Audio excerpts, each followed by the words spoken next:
안녕하십니까 시청자 여러분. 부정선거 문제에 대해서 그동안 여러가지 측면에서 고찰해 왔는데, 오늘은 우리 국내적 문제를 잠시 떠나서 국제적으로 한국에 다가오는 선거 뿐만 아니라 지난번 역대 선거에 대해서 미국과 중국 그리고 북한, 이런 아주 직접적인 관련 당사국들이 어떤 태도와 정책을 취했는가 하는 것도 중요한 이슈의 하나라고 생각해서 오늘은 그 얘기를 좀 하려고 합니다. 최근에 미국의 그 정보기관 협의회가 그 미국 정보협의회 스페셜 리포트 특별 보고서가 들어왔는데, 오늘 그 얘기를 주제를 하기 전에 우선 몇 마디 지나가는 도입부 얘기를 하겠습니다. 인요한 국민의힘 혁신위원장이 이종석에게 한 방을 날렸는데, 지난번에 뭐 부산인가 어디 내려가서 이준석이한테 좀 망신을 박대를 당했다고 생각했는지 오늘 이준석 버르장머리가 없다, 도덕이 부족하다, 거기까지는 뭐 있을 수 있는데 그 아버지가 교육을 잘못시킨 것 같다, 요 얘기는 조금 한 발 빗나간 것 같은 느낌이 듭니다. 아니나 다를까 이준석이가 그 아버지 갖고 패드립 하느냐 하고 이제 공격을 했는데, 점입과경입니다만은 아마 찻잔속 태풍으로 끝날 것 같습니다. 이준석은 뭐 보아하니까 새정당 만드는 입장을 정해놓고 지금 노이즈 마케팅 같은 거 하는 걸로 그렇게 보이고, 앞으로 뭐 두 사람의 공방과 그들의 이제 정당 창당은 흥미있게 지켜볼 대상이 된다고 보고요. 이재명 대표도 요새 그 재판 과정에서 추가하는 증인들 그리고 무슨 위증 교사 그런 요구가 나와서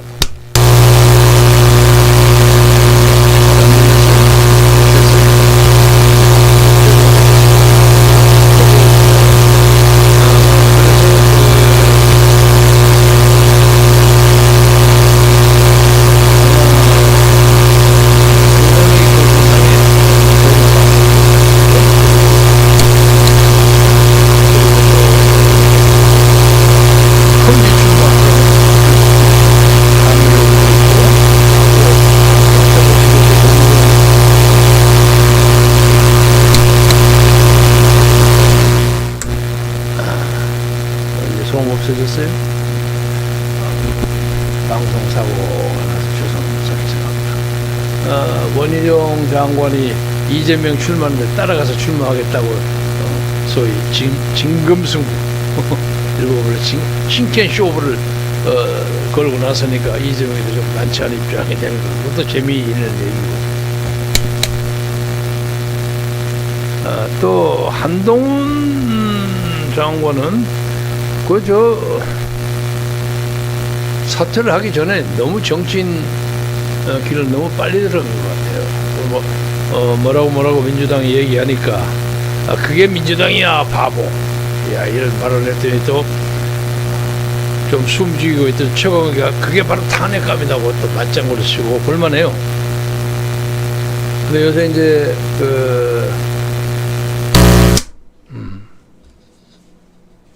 괜찮아요 이제? 안 들려? 그래서 또 그 과정에서 새로운 정치 참여를 모색하는 전아무개 목사는 자기가 60조를 걷어놨다고 큰 소리를 빵빵 치는데 사람들이 깜짝 놀래. 아니 무슨 돈을 60조를 누가 받았나? 그러면 뭐 여기서 국회의원 나올 생각 없이 그 나라를 하나 만들지 하는 농담이 나오고, 이거 재미있습니다. 그래서 앞으로 12월 말까지 연말 전국이 아주 재미있게 벌어질 것 같습니다. 저는 이제 오늘 화제를 좀 돌려서 주제로 주변 국가의 그 선거 개입 문제가 심각하게 나옵니다. 지난번 4.15 총선 때도 중국 유학생 한 8만여 명이 그 촛불 데모에 가담했다는 의혹이 아주 강했습니다. 그리고 상당수의 학생들이 선거 투개표 참관인으로 들어와가지고 일을 하면서 야당의 그러니까 국민의힘 쪽의 참관인들이 뭐라고 의문을 제기하고 불만을 제기하는데 못 들은 척 해버리는 거예요. 근데 알고 보니까 그 사람들이 한국말을 알아먹지 못하는 사람이에요. 그냥 말 딱 다물고 꾸준히 일만 하는 그런 케이스를 많이 발견했습니다. 그래서 이제 이런 인원을 동원한 선거 개입뿐만 아니라 AI를 이용한 중국의 선거 개입 문제가 심각하다 해서 미국의 정보협의회가 경영합니다. 그래서 지금 시진핑이가 지금 국가 주권 문제에 대해서 전혀 개입을 하지 않겠다 하고 바이든하고 약속을 했습니다만은 바이든은 시진핑이가 거짓말을 하고 있다 하는 걸 알고 있다는 겁니다. 그 사진 한번 보여주세요. 이렇게 서로 간에 악수를 했지만은 서로 간에 불신하는 그런 입장인 것 같아요. 그리고 이제 이와 관련해서 미국의 정보협의회 그림 보여주세요. 정보협의회 처음 나온 거 이겁니다. Annual Threat Assessment of the U.S. Intelligence Community. 그게 미국에 15개의 정보기관이 있습니다. 15개의 그림. 바로 이겁니다. 이게 미국 대통령이 한가운데 있고 저 위에 CIA 있고 쭉 돌아가는 그림. 그것이 전부 미국의 15개의 정보협의체입니다. 이게 단순한 미국 CIA 보고서뿐만 아니라 15개의 정보협의체가 합동해서 만드는 보고서가 최근에 입수돼서 그것을 여러분에게 설명해 드리고자 합니다. 주권 국가에 대한 선거 개입. 중국 정부는 최근 새로운 글로벌 AI 거버넌스 이니셔티브, 그래서 영어로 글로벌 AI 거버넌스 이니셔티브를 발표했는데 이 이니셔티브에는 중국이 여론 조작, 허위 정보 확산, 다른 국가의 내정, 사회 시스템 및 사회에 개입할 목적으로 AI 기술을 사용하는 것을 반대한다고 말로는 명시되어 있습니다. 그런데 질서를 해칠 뿐만 아니라 다른 국가의 주권도 위협한다고 말했습니다. 온라인에서 계속 증가하는 그 하나 위에 올라가는 게 하나 있을 텐데 맞습니다. 특히 중국이 그러한 전술을 활용하고 있음을 지적하는 지속적인 공개 연구 흐름을 걱정하는 사람이라면 중국의 공개 약속에 안도감을 줄 수가 있으리라고 생각합니다만 다만 여기에는 한 가지 문제가 있습니다. 중국이 거짓말을 하고 있다 하는 점입니다. 실제로 중국 공산당과 국가의 핵위자들, 국가의 지도자들은 이미 생성적 AI, 새롭게 만든 거 아시죠, 여러분?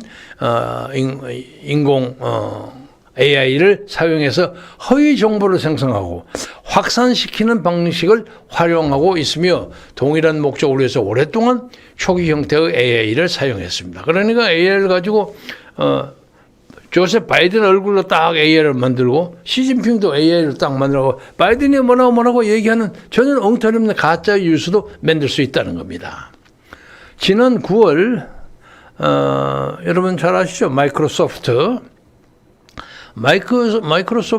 회사는 중국 소속 배우들이 적어도 2023년 그러니까 금년 3월부터 텍스트 이미지 모델 실험을 시작했어요. 이것이 그러니까 사진 나오면 그 사진을 가지고 이렇게 AI를 만드는 거예요. 이미지하고 맞춰갖고 입 벌리고 얘기하는 그런 실험을 시작했으며 제작 유통된 이미지 중 하나가 자유의 여선상 심지어 왜곡한 이미지를 만들었다고 합니다. 자유의 여선상이 딱 나오고 뭐 미국은 어쩌고 중국은 어쩌고 말하는 그런 걸 만들었다는 거예요.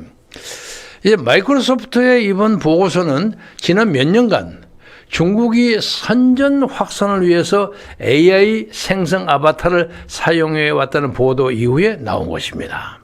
즉 중국과 허위 정보를 연구하고 생성 AI가 중국 선정가들에게 꿈이 실현된 것이며, 이 기술이 중국 선정가들에게는 현실이 될 것이라고 주장해서 미국의 많은 전문가들 사이에서 최악의 경우에 대한 두려움을 확인시켜주고 있습니다.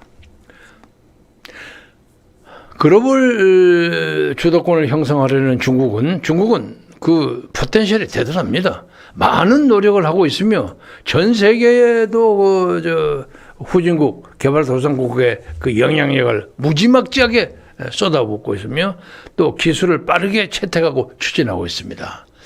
글로벌 정보 환경을 재편하려는 중국의 노력에 관한 한 최근 미 국무부 그리고 정보보안기관의 보고서는 앞으로 공개하겠습니다. 그 우려를 더욱 증폭시키고 있습니다. 그 생성적 AI는 중국 선정가들의 꿈이 실현되는 것이며 신속하게 채택되어서 글로벌 주도권을 형성하려는 중국의 노력을 가속화할 것입니다. 그래서 실질적인 예를 들어보겠습니다. 허위 정보를 제공하기 위해서 AI를 사용하려는 중국의 계획은 어디를 봐야 할지 알면 분명합니다. 우선 중국 군 소속 연구원인 리 비청이라는 사람의 말에 따르면 중국은 적어도 2016년부터, 그러니까 벌써 한 7년 전입니다. 7년인가요? 그렇죠. 7년 전부터 온라인 여론 안내라는 시스템을 설계하고 온라인 정보기관을 사용해서 기만을, 그 사기를 치는 것을 사용해 왔습니다. 2019년에 중국은 AI를 사용하여 자신의 허위 정보 시스템을 보다 인간에 가깝게 만들 것을 제안했습니다. 인간하고 비슷하게 만든다는 거예요. AI. 예를 들면 아바타나 무슨 그런 거 있죠? 이렇게 인간을 만들고 배달하고 뭐하고 하는 것을 생긴 것을 똑같이 만든다는 거죠. 그 소셜 미디어에 중국 공산당의 메시지를 제기할 수 있는 지능형 에이전트 네트워크나 AI가 운영하는 가짜 계정을 만드는 등 여러 가지 방법으로 확인되었습니다. 이 가짜 계정을 만들기 때문에 다른데 해킹하거나 들어가서 뭘 조작하거나 인터내셔널에서 그 코인 장사하죠. 그걸 빼먹거나 하는 게 아주 손쉽게 된다는 거죠. 그래서 올해 1월까지, 그러니까 23년 1월까지 아까 리 빈칭은 AI를 사용하여 보다 진정한 텍스트, 즉 자연스러운 인간 언어를 더 잘 흉내내는, 그야말로 꼭 사람과 똑같은 그런 텍스트를 만들기 위해 중국군이 직접 자금을 지원하는 연구에 그 스스로 참여했다고 고백했습니다. 바이든 행정부에서는 중국이 작전에 영향을 미칠 때 자신의 의도와 활동에 대해서 거짓말을 하고 있다는 사실을 알고 놀라는 사람은 거의 없을 겁니다. 미국은 다 알고 있다 이겁니다. 그러나 거짓말, 특히 노골적인 거짓말은 역으로 외교적 기회도 제공한다고 합니다. 미국 정부는 중국의 허세를 물리치고 아시아 태평양 경제협력체, 여러분 아시죠? APEC 정상회담이 열리는 수요일 샌프란시스코에서 바이든 대통령과 시진핑 중국 국가수석이 만나서 이 문제를 논의했습니다.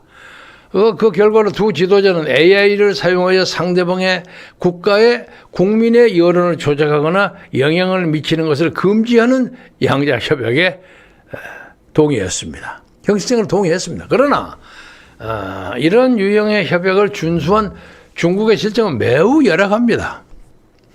별로 지키지 못했습니다. 이는 오바마 행정부 하에서 미국 기업의 지적재산에 대한 사이버 도난을 막기 위한 중국의 유사한 합의가 틈틈이 매번 실패했다는 것은 분명합니다. 그런 의미에서 이건 미국이 믿지 못한다는 거죠.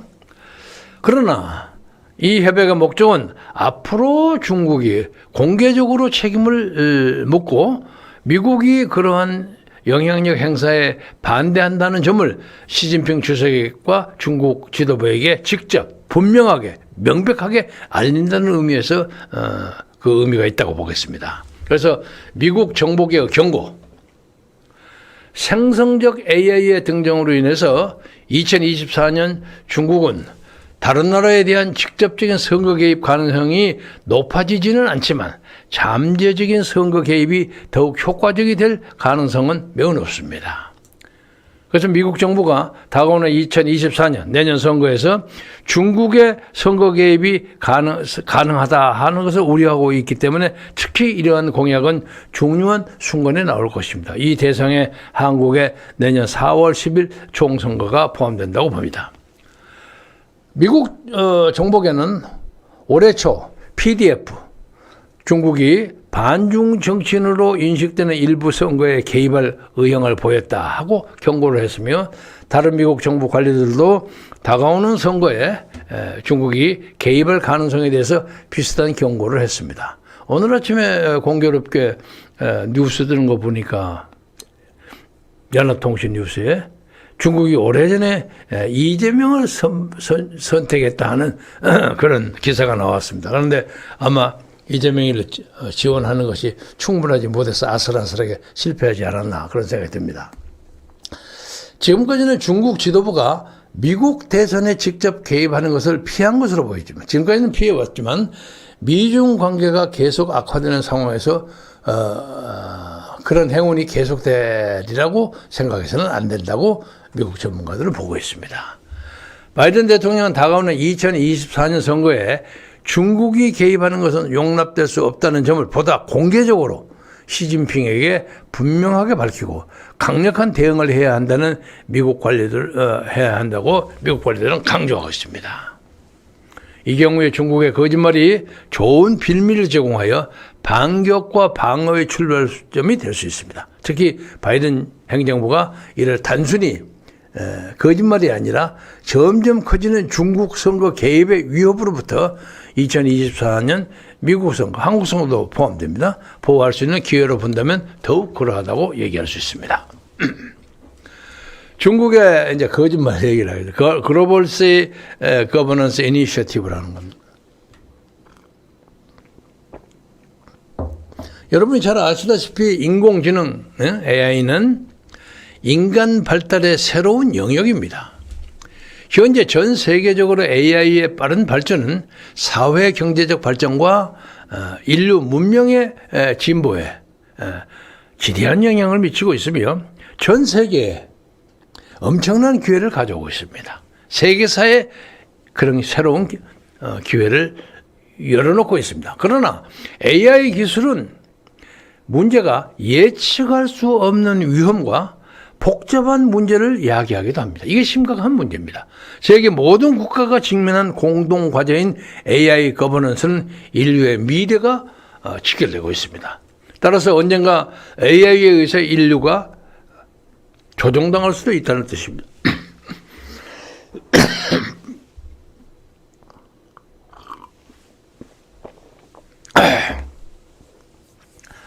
세계 평화와 죄송합니다. 세계 평화와 발전이 다양한 도전에 직면함에 따라서 모든 국가는 공통적이고 포괄적이며 협력적이며 지속 가능한 안보라는 비전을 약속하고 개발과 안보를 동등하게 강조해야 합니다. 각국은 대화와 협력을 통해서 공감대를 형성하고 개방적이고 공정하며 효율적인 통치 메커니즘을 발전시켜서 AI 기술을 인류에게 이롭게 하고 인류 공동체 구축에 기여하게 하도록 만들어야 합니다.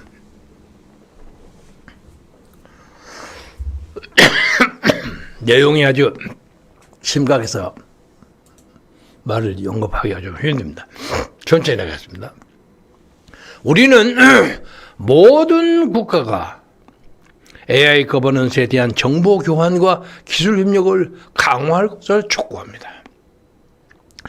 우리는 위험을 예방하기 위해서 함께 노력해야 하며 광범위한 합의를 바탕으로 AI 거버넌스 프레임워크, 규범 및 표준을 개발하여서 AI 기술을 더욱 안전하고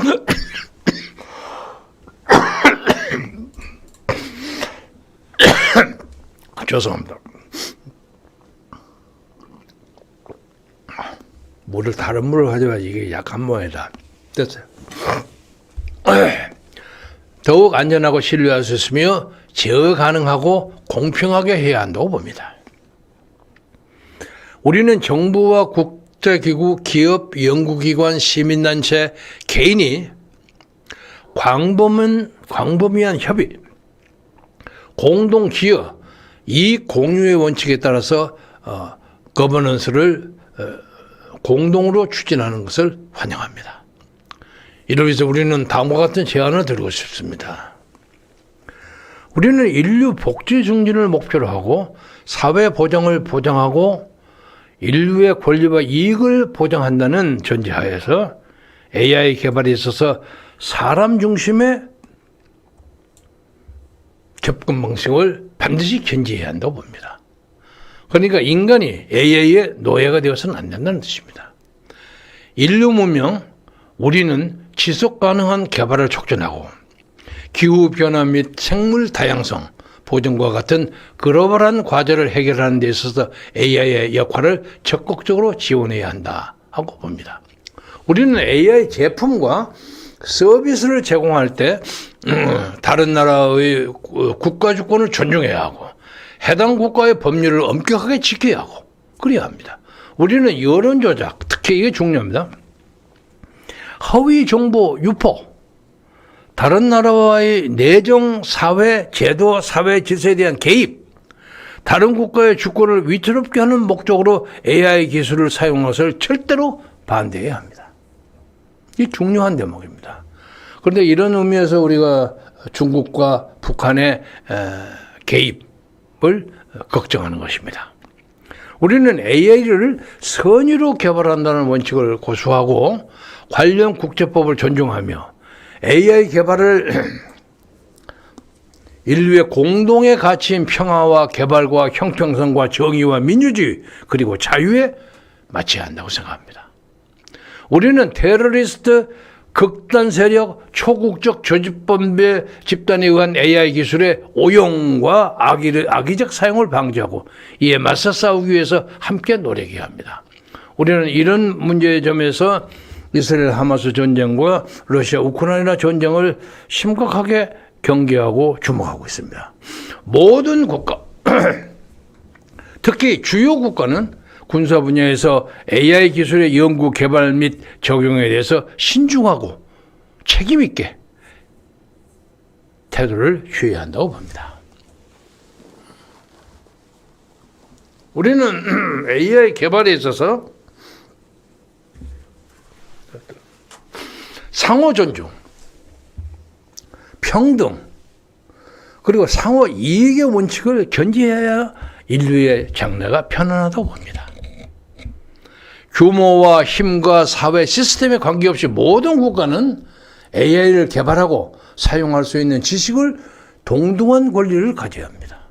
우리는 AI의 건전한 발전을 촉진하고 공유하며 AI 기술을 오픈소스 조건으로 대중에게 제공하기 위한 글로벌 혁명을 촉구해야 한다고 봅니다.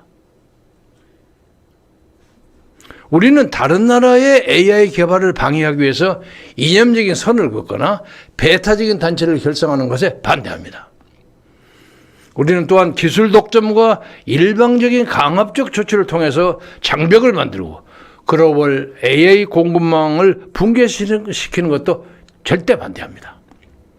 신속하고 효과적인 대응을 위해서 AI 위험 수준에 따른 테스트 및 평가 시스템을 촉진하고 민첩한 거버넌스를 구성하고 그리고 계층별 및 카테고리 기반 관리를 수행해야 합니다.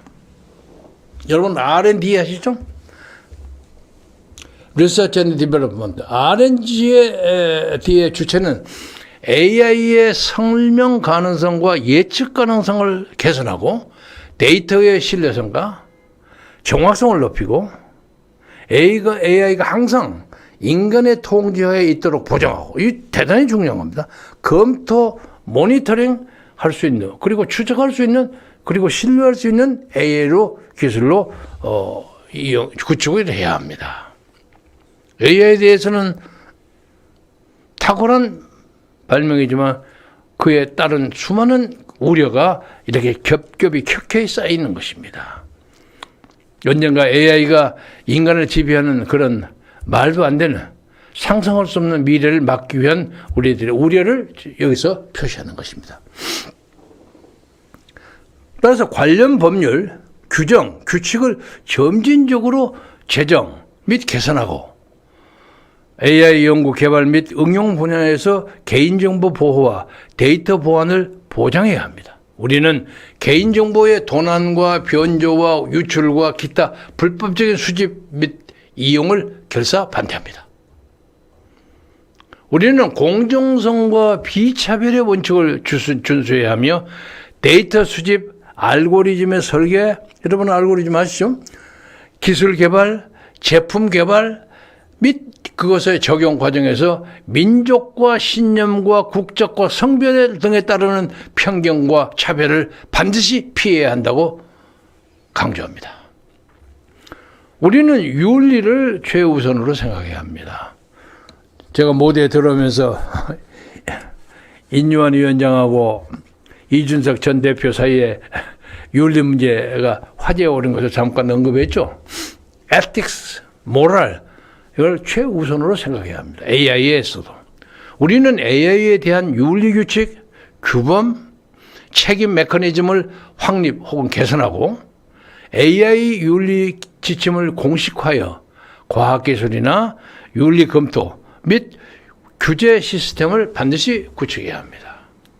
우리는 AI 관련 주체의 책임과 권한, 경계를 명확히 하고 다양한 집단의 정당한 권리와 이익을 충분히 보장하고 존중하며 국내 및 국제 윤리 문제를 적시에 해결해야 합니다.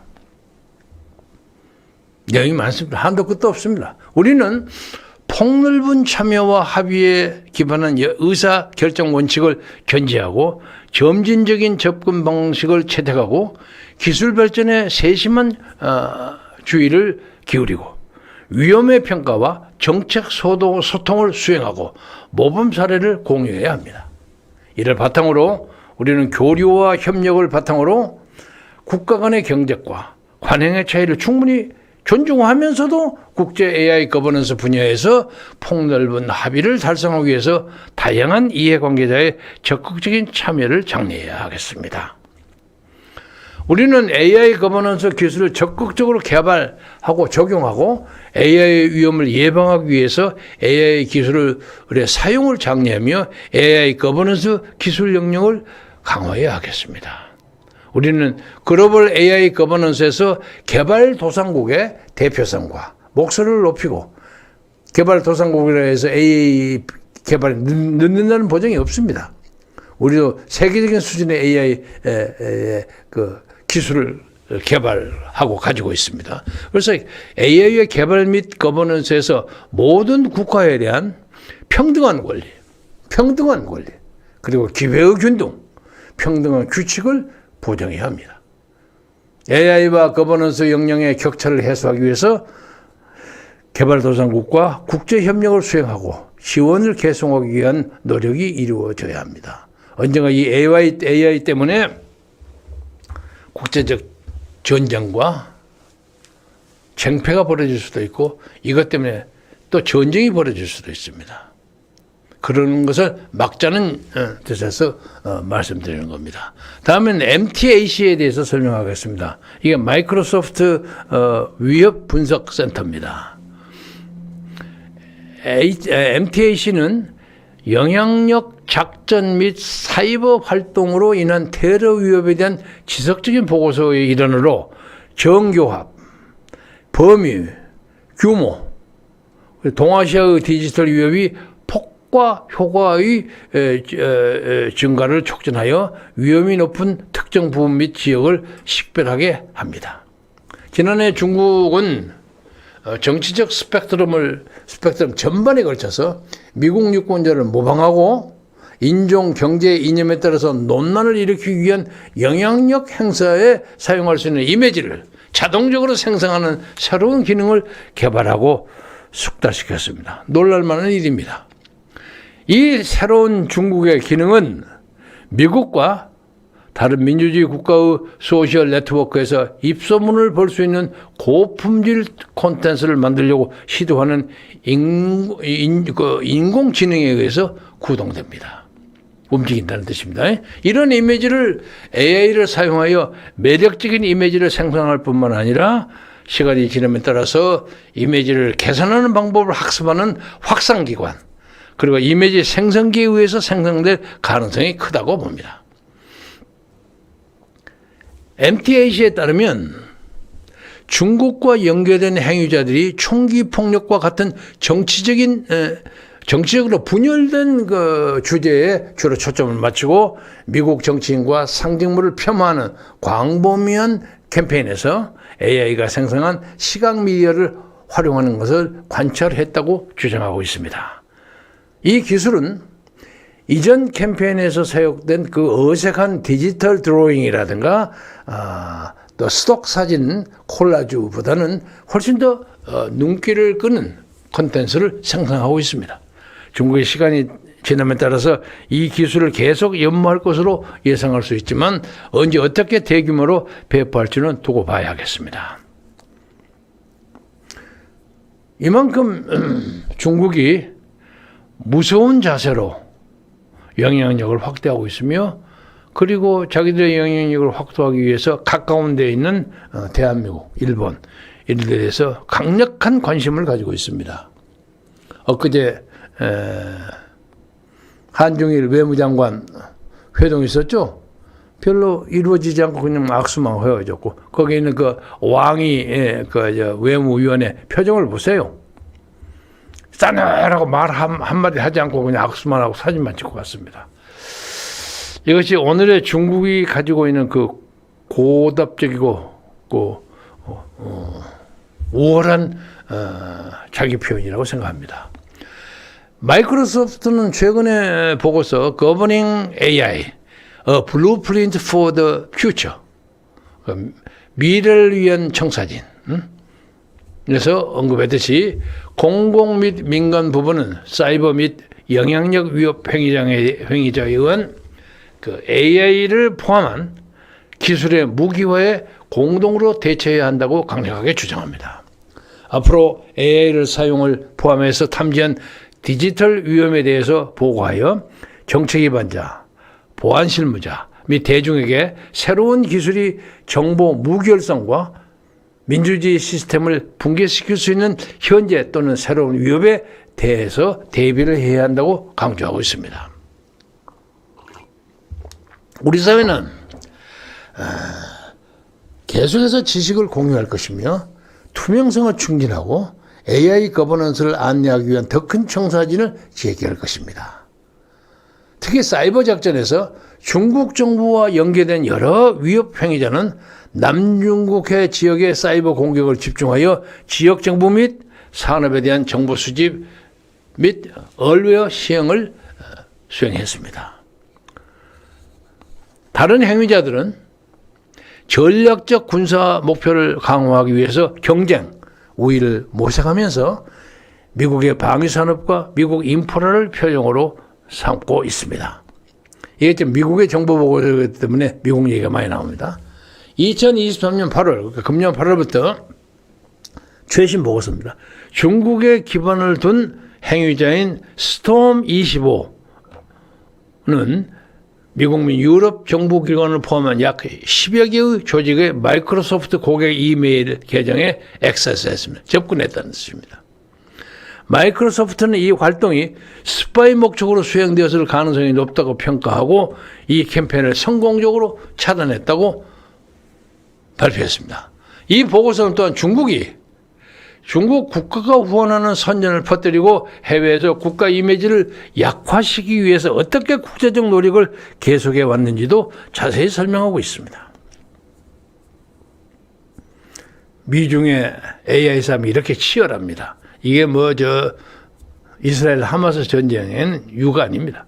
중국 정부는 기술을 발전시키면서 더 많은 언어와 더 많은 플랫폼으로 청중에게 메시지를 전달하는데 리소스를 투자하고 있습니다. 예를 들어서 중국은 230명 이상의 국영 미디어 직원과 계열사를 고용하고 있으며 이들은 모든 주요 서구 소셜미디어 플랫폼에서 독립적인 소셜미디어 인플루언서로 가장을 하고 있습니다. 적극적으로 가담하고 있다는 거죠. 그 많은 수가.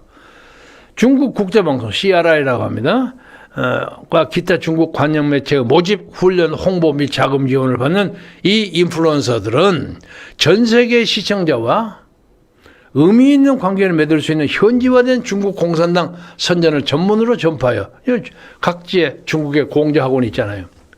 그걸 이용해서 전문적으로 전파하여 최소 103개의 언어를 사용하는 여러 플랫폼에서 최소 40억 원의 팔로워를 확보했습니다. 무서운 사람입니다.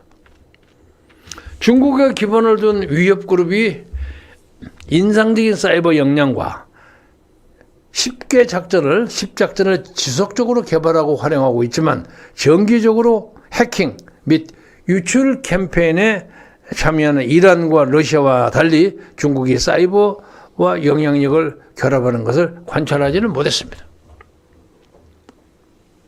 이제는 이쯤에서 중국의 문제를 좀 자취하고 이제 북한의 개입도 우리가 언급해야 하겠습니다. 우리가 중국에서 우리라는 건 지금 미국의 경호협의회가 얘기합니다. 미국 사람들이 우리가 중국에서 관찰한 거에도 북한은 정보 수집과 국가 수입 창출, 아시죠? 해킹해갖고 돈 뽑아내는 거, 수입 창출에 필요한 암호화폐 절도에 중점을 둔 유능한 사이버 위협국입니다. 하여간 전 세계에서 해킹해갖고 암호화폐 등으로 돈 뽑아내는 데는 노스코리아, 북한이 첫째가 는 모양입니다. 북한의 위협 행위자 중 일부는 해양 및 조선 부분을 표적으로 삼았으면 이는 북한의 최우선 과제임을 시사합니다. 그러나 정보전쟁의 아이러니는 최근에 다수의 북한 위협 행위자들이 정보 수집을 위해서 러시아 정부와 방위 산업을 표적으로 삼는 동시에 우크라이나 전쟁에서 러시아의 물질적 지원을 제공하고 있습니다. 이는 정보 자산 축적을 위해서는 아군과 적군이 없음을 보여주는 사례라고 하겠습니다. 그리고 지정학적인 긴장이 고조됨에 따라서 새로운 위협, 우선순위와 적대적 전략이 가속화됨에 따라서 향후 몇 달 동안 예상되는 중국과 북한의 향후 행동을 전망하고 주목하고 있습니다. 다가오는 2024년 선거를 앞두고 한국과 대만 그리고 미국은 중국의 최우선 과제로 남을 가능성이 높습니다. 그래서 앞으로 2024년 선거에 대비해서 우리가 흔히 얘기하는 무슨 기계 조작, 무슨 사전 투표, 이런 등등, 그리고 무슨 투개표 과정에서 중국 유학생들의 참여, 이런 등등의 뿐만 아니라 그 압도적인 기술을 가진 AI가 한국의 컴퓨터를 완전히 지배할 가능성이 있다. 그런데 그렇지 않아도 요새 그냥 뭐가 터져가지고 매일 사고 번복인데 혹시 그것도 중국이 관계를 했는지 어쩌는지는 모르겠으나 이런 방국에 컴퓨터만 믿고 사전투표 이것만 믿어가지고 대한민국의 선거가 제대로 된다고 생각하는 건 바보 천치예요. 그래서 사전투표 폐지와 수개표가 우리가 가야 할 최선의 정책이라는 걸 중간에 다시 한번 강조합니다. 마이크로소프트를 비롯한 여러 어떤 플랫폼도 완벽한 것은 없습니다. 이 세상에. 그러나 국가 차원의 행위자들이 계속해서 취약성을 표적으로 삼고 전 세계에 악의적인 내레티브를 퍼뜨리고 있기 때문에 대화와 내용입니다. 내레티브를 퍼뜨리고 있기 때문에 이 글과 같은 정보를 계속 지속적으로 공유하고 이런 중요한 문제에 대한 산업 간의 협력을 강화하는 것이 결정적으로 중요하다고 생각합니다. 이제는 우크라이나를 겨냥한 러시아의 지속적인 사이버 공격에 대해서 얘기하겠습니다. 배경이 있죠. 이게 지금 미국의 통신망 도표 그림입니다. 마이크로소프트 위협 인텔리전스 팀은 러시아의 GRU와 관련된 카뎃 블리자드라는 행위자의 사이버 공격 물결을 추적하고 있습니다.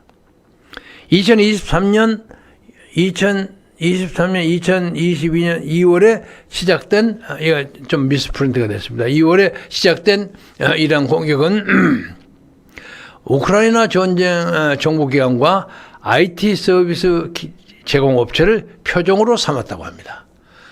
또한 이제 러시아의 침공 전에 마이크로소프트가 탐지한 우크라이나에 대한 파괴적인 위스퍼 게이트, 와이퍼입니다. 와이퍼 공격을 카뎃 블리자드의, 이건 어떤 개인이나 어떤 집단입니다, 소형으로 보고 있습니다.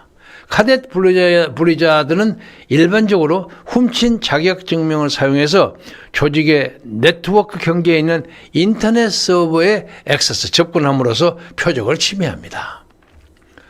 일단 내부로 들어가면 기성품 키트로 구입하고 사용자 정의를 할 수 있는 웹셀이라는 광범위하게 사용 가능한 도구를 사용해서 액세스, 그 접근성을 유지하려고 합니다. 유지하는 게 쉽다는 겁니다. 그런 다음에 육지에서 생활하는 기술을 사용하는데, 이는 일반적으로 멀웨어가 아닌 합법적인 명령을 사용해서 대상의 네트워크를 가로질러서 측면으로 이동하면서 더 많은 정보에 접근하거나 원하는 경우에 네트워크를 또 방해질을 합니다.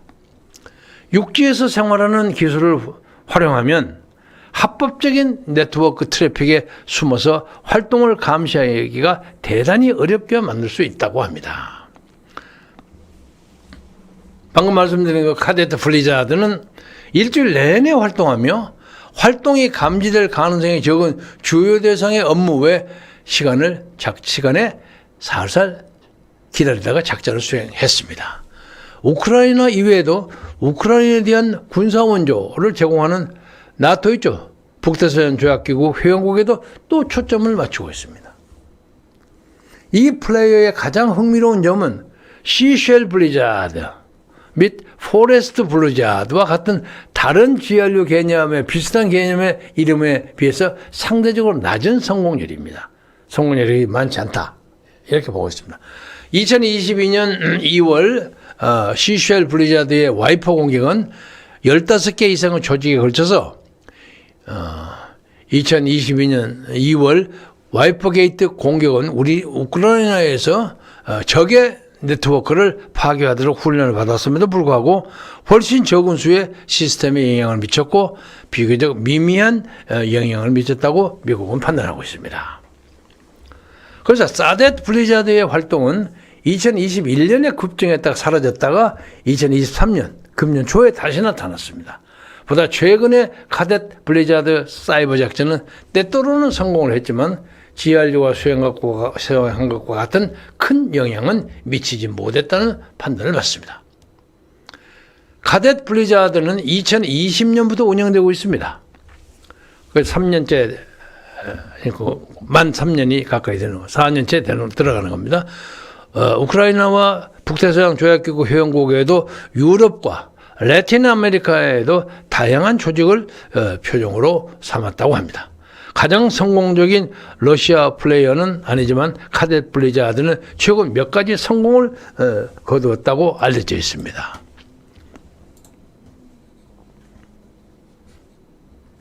이상입니까? 그 다음 성공한 예는 뭐 러시아 피할할 거 없으니까 그냥 중략하겠습니다.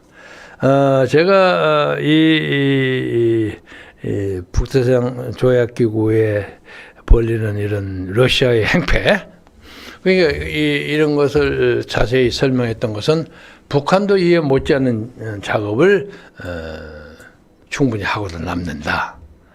그런데 AI 문제에 대해서는 우리가 세계 반열에 그렇게 크게 떨어지지 않는다고 생각하는데도 요새 이상하게 그냥 뭡니까 주민등록 발급으로부터 행정부로부터 시작해서 막 1년에 사고가 3번, 4번 계속 나는 거야. 그리고 며칠이 지나도록 그 원인을 발견하지 못해요. 오늘 아침에 구태여 나온 거지. 정비 불량이라는 그 믿거나 말거나. 아니 그러면 왜 정비를 안 하고 그걸 썼단 말인가요? 그래서 아무래도 믿기가 어려워요. 어떤 정부, 어떤 뭐 중국이나 혹은 북한이나 이런 데서 우리 장비에 대해서 일단 한번 연습을 해본 거 아닌가요? 딱딱하고 연습해보는 거예요. 이것이 잘 먹힌가 안 먹힌가. 연습을 하는데 무슨 뭘 집어넣는 거 아니고 이것을 자기들 마음대로 조작할 수 있는 거 없는가를 보는 거 아닌가. 그런 느낌이 듭니다. 느낌이 아니라 우리는 확신하고 있습니다. 그래서 돌아오는 4월 10일 선거는 우리나라 역사에 아마도 가장 중요한 선거가 될 것입니다. 가장 중요한 선거예요. 과장하지 않고. 그런데 이 선거가 이렇게 내외 여러 가지의 요인에 의해서 위협받을 요소가 타분해요. 그래서 이 방법은 우리가 back to the basics라고 할까? 기본으로 돌아가자. 이승만 대통령이 벌였던 50선거, 초대 민의원 선거의 시절로 돌아가자.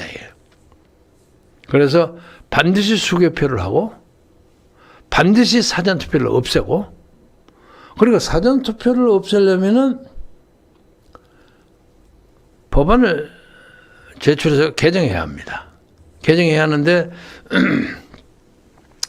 윤석열 대통령이 사전투표가 옳지 않다고 해서 이것을 폐지한다는 개정안을 국회에 제출하세요.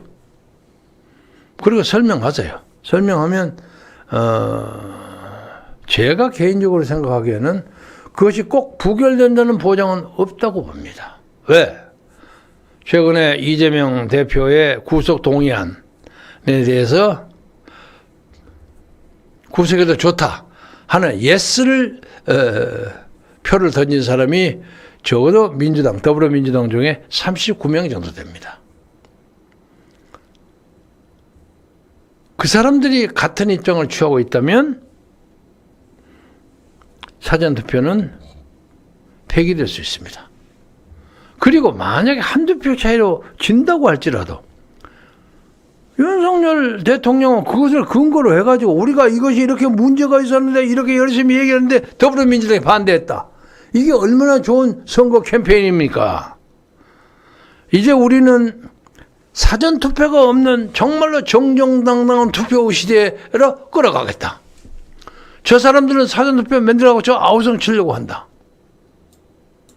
이 캠페인이 이거 뭐 원희룡이가 이재명에 따라가서 선거 투표하는 거 한동훈이가 왔다 갔다 하는 것에 보다 몇십 배, 몇백 배 효과가 있다고 생각합니다.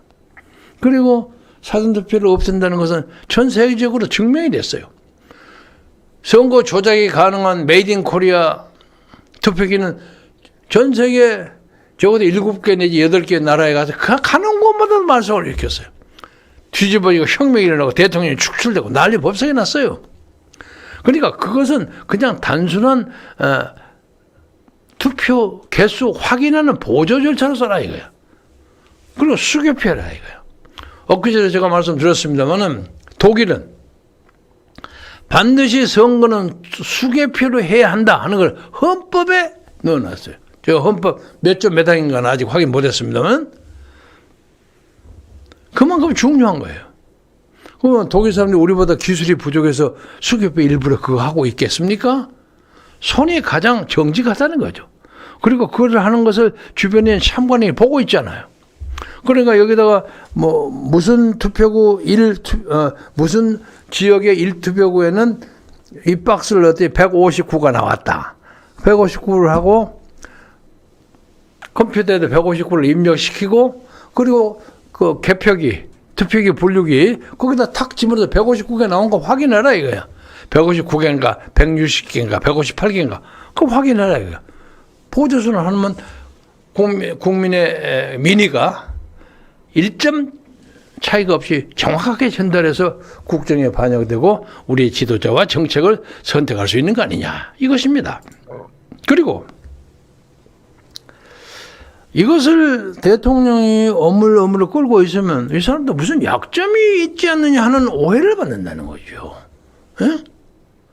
오해를 받아야 할 이유가 없잖아요. 응? 그리고 대통령은 아니 5년하고 그 다음 또 할 거 아니지 않습니까? 미련을 가지지 말고 당당하게 정식으로 역사의 승부를 걸어라 이거죠.